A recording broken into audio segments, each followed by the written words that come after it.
So now we have a rig in this bottle that allows us to squash it, bend it, and change all of the directions of that bend and the height of the bend, where the bend is actually happening, right?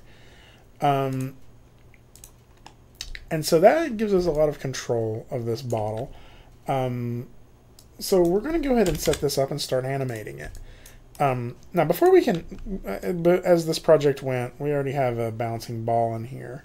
And so really what I'm wanting to do is have our bottle trying to avoid getting hit by that ball. Okay? So before I can do anything, I have to know where I'm going to be viewing this from, right? Are we watching it like this? Are we watching it from back here? Are we watching it from over here, up here? So we have to establish a camera first. Without establishing a camera, we are not going to know what our final shot is going to look like. So let's go ahead and create a new camera. So I'm going to go create, camera. You see it's going to put a new little camera in here. I usually name this camera so I'll know that this is my render cam, right? So I can look through this camera at any point. I'm going to go ahead and go to panels, perspective, and there it is. Well, I already had a camera one. I don't know why it's showing both of those, but my render camera is here on the ground. I can sort of pull up and be able to see the world through that new camera I just created. In fact, I can also set this to 2 panels, and I can have one of these be from my perspective camera and one of these be from my render camera. And I'll be able to see that there is my, my render camera, and I can move it around. I can animate it around this scene as if it were another object, or I can manipulate the placement of this camera from inside the camera, right? And at any point I can hit space to sort of maximize each of them. So what I do want though is I want to be able to see what I'm going to render. So right now if I rendered, if I go Arnold render view, pops it up in the other scene. It's rendering from my perspective camera, so I'll change this to my render shape. There we go. So this is what I'm getting as a render right now, and that may not be what I want, because if I look at my scene here, like it's much taller than the shape that I'm actually rendering, right? Like this is rendering this HD widescreen shape, and currently my my scene that I'm looking at here is very square, right? So I need to see what is actually going to be rendering, and so to do that I just click this little button here. Okay, so that's going to give me a frame around this that shows me what is within the renderable area, and this is going to allow me to set up my camera to see exactly what is happening in my animation. So I want to start with the ball off screen. I'm going to go ahead and pull my bottle over to here, maybe rotate it around, right? Maybe something like that. And if I scrub through here, we'll see that that's about where that happens. So that's not bad. Maybe I'll actually do more like this angle so we can see the ball sort of bounce in and start to roll away. So I'm just positioning this to get a good start point and a good end point.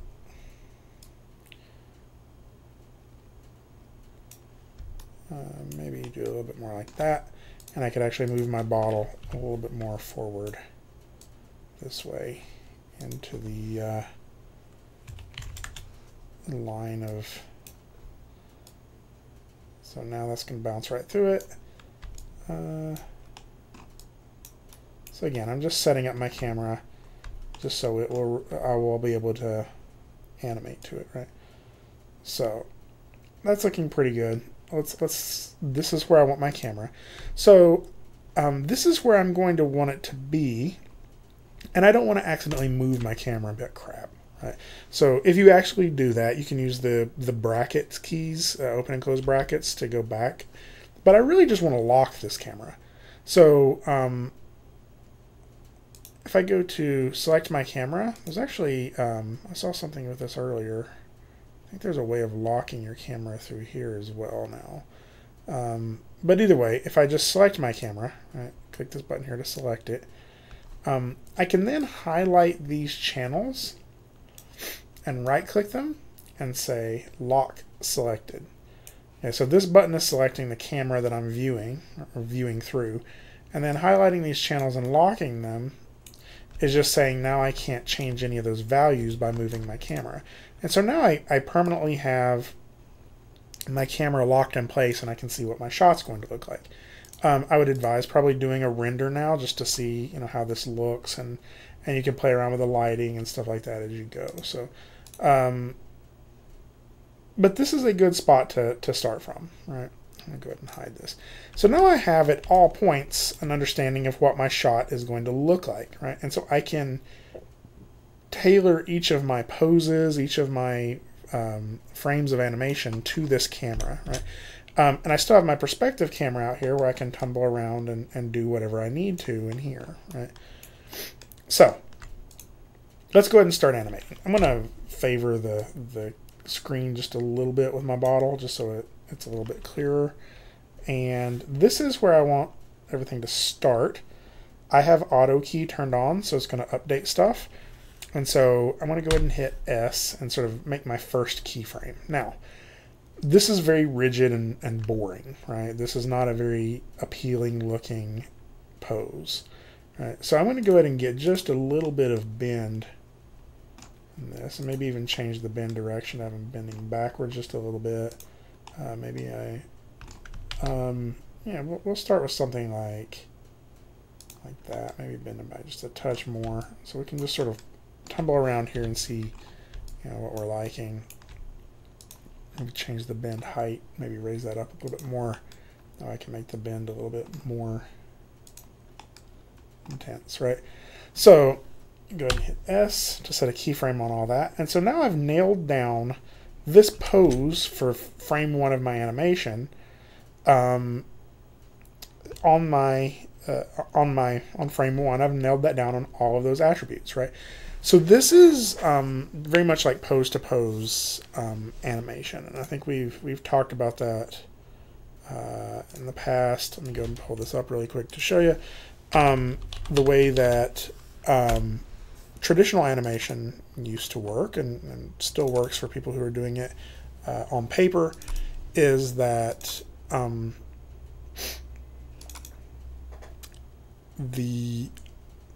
on a second, here we go. We have our keyframes, and they are created by the keyframe animator, frames 1, frames 5, right? And then that's passed off to an in-betweener who does frames 2, 3, and 4, right? And fills in that gap in between. And, you know, the keyframe animator can kind of control the spacing of that, or the way that timing looks. You know, if it's over on this side of our screen on frame 1, on this side on frame 5, then that chart is to show this, right? And that's how traditional animation worked, right? That's the pose-to-pose process. It's one of the 12 principles of animation. And so to do that, what we would say is we want pose 1, right? And then later, on frame 10, we want pose 2. So I'm going to set a keyframe, and I'm going to squash my character down, and I'm going to bend my character forward, maybe lower that bend height a little bit, maybe even change the bend direction. Really crank up that bend though. Bend height, maybe something like that. Right. And so now with all of those two poses, I have frame 1, I have frame 10, and Maya is going to create those in-betweens for us. Right. Now that's not always what I want, right? So like in this case, let's get my pose a little different. I may want something like that. But Maya just does like the simplest transition it can between those two, right? Now I can step back and forth between frames 1 and 10 and just see those by using the greater than, less than keys. So that'll let me step back and forth between those two poses, and those are exactly what I want. But what is in between here is really what we have to control with the graph editor. Maya is just going to give us the simplest answer possible, right? So right now I want to make it I want to have control of this by setting these poses, and then after I get all the poses for the animation, I will go in there and control how it transitions in between those poses.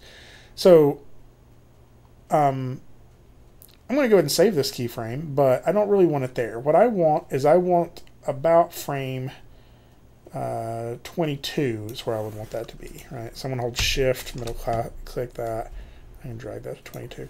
And the reason for it is because I want to build up until the ball's right about here and then have our character jump over it. So I'm actually going to take this pose and continue to build it even more, continue to push it even more, maybe push my squash and stretch even squashier, right?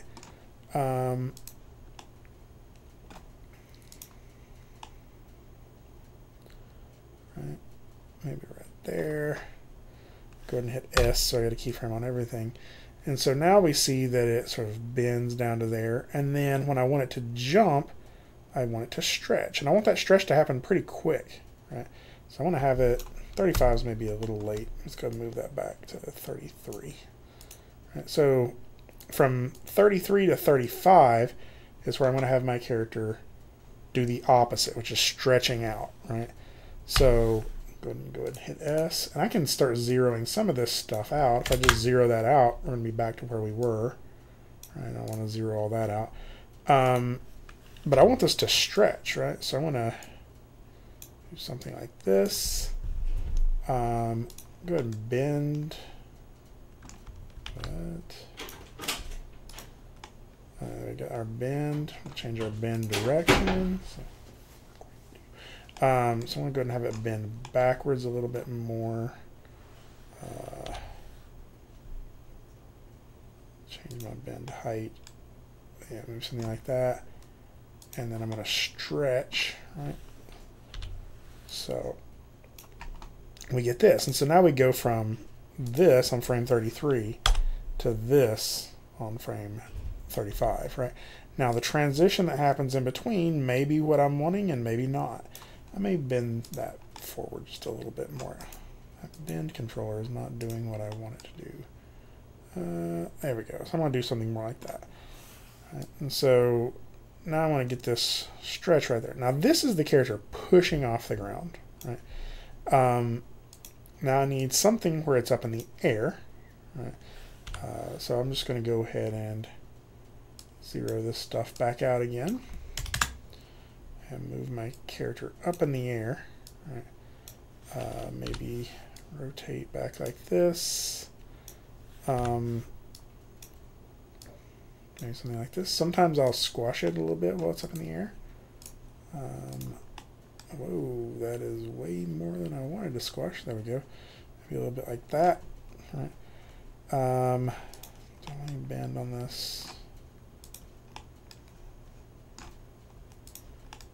Maybe something like that.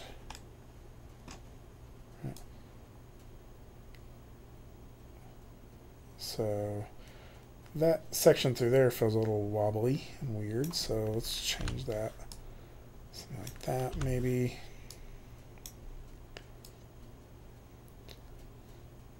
And then we can have him come in for a landing. Now, when he lands, he has to stretch out as well, right? Really, my landing may look something similar to this. So since I already have that pose on frame 35, I can just middle click and drag. And you'll notice that when I middle click and drag, the scene doesn't update, right?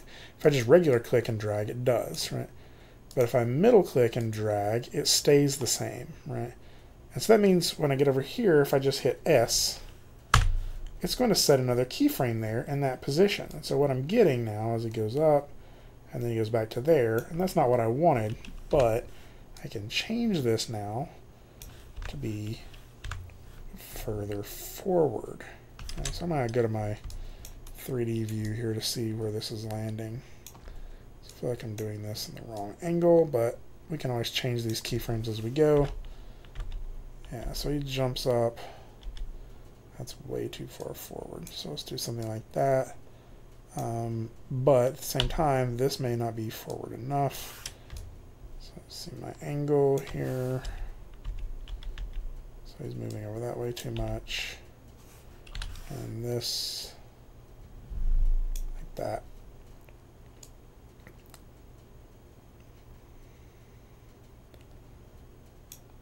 Okay.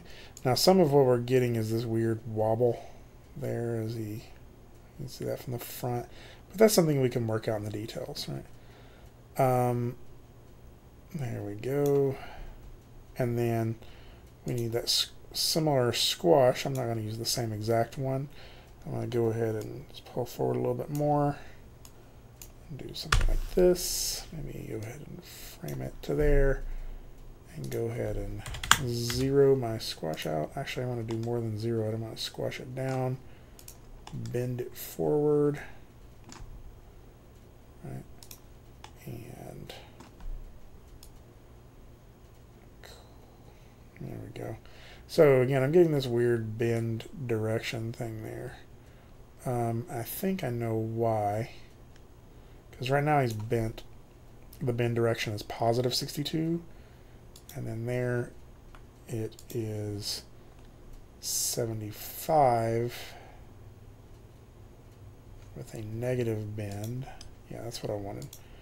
And then here, that's a negative 97. So I think what I actually needed to do is that needs to be 97 with a negative bend. That sounds weird, but I actually think that'll work better. Yeah. There we go. And then that is not looking as good as I would want it to on that land. Do something more like that and a little bit more squash. Squash isn't always updating in real time, and I don't know why that is. There we go. And just a little bit of time for it to settle back out to normal. Something like that. Maybe a little bit more bend. I'm going to keep this 90. There we go. So now if I have keyframes on all of this,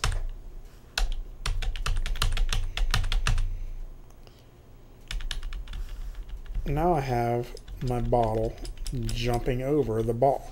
Now, my timing, there's going to be a lot of little things I want to fix, but we can sort of watch that animation happen. Yeah, so there's a lot of weird things happening up in here. Maybe that stretch is actually too much. I'm pretty sure it is. Do something more like that.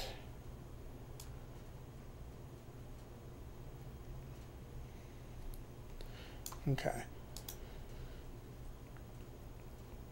Now, we may need to play around with a few things to make it work, but some of the things we should look at is going to be, well, let me kind of explain this. Every attribute has a keyframe on it now, right? And so I could end this about saying frame 60. We'll go ahead and let this kind of settle just a little bit. Maybe take some of that bend out of it.